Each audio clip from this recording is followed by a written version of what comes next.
ماشین عجیب بود میشه حضور بعد یک کلیدی اوپل پیدا شد تصدیم کرده باشد 49 مکافات با کیتیه برای لیتینه بخورده 49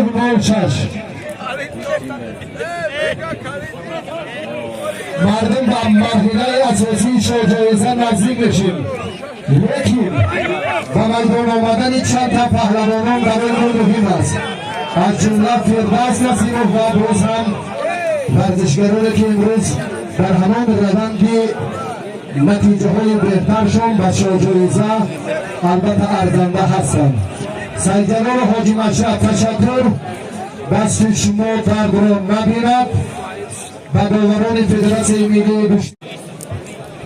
حریف دادخان کیه؟ چی؟ ناصر شهرخانov جوشو هر شما دیگر رجوع نکنیم و یگان دعوتی دیگر ندارم مکافات های عالی هستن همونجا با بر میگردم میبرم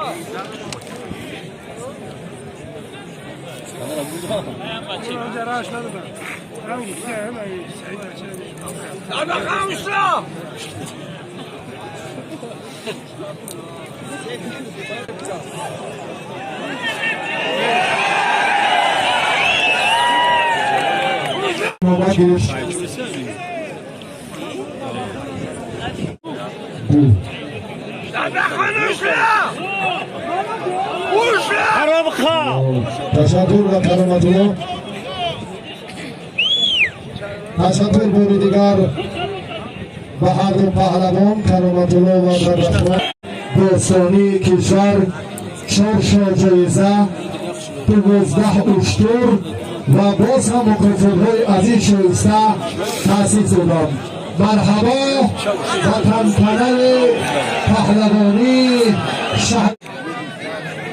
اگر خاص جفتا با ترتیب درست است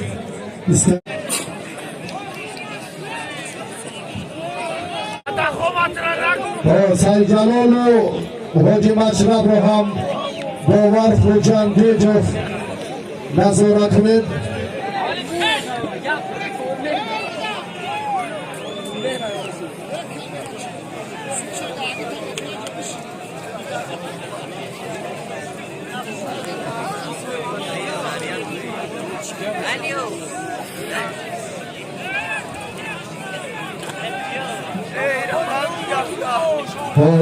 اندکی بیسیم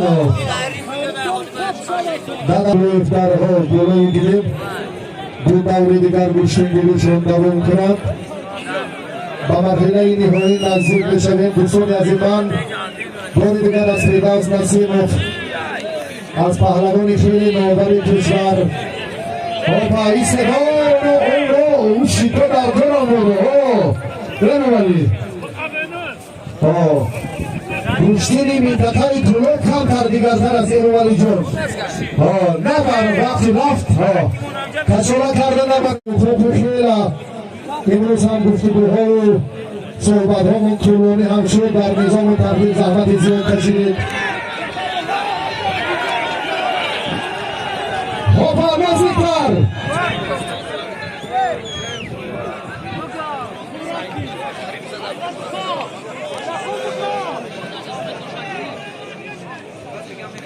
Судья не чашка, судья!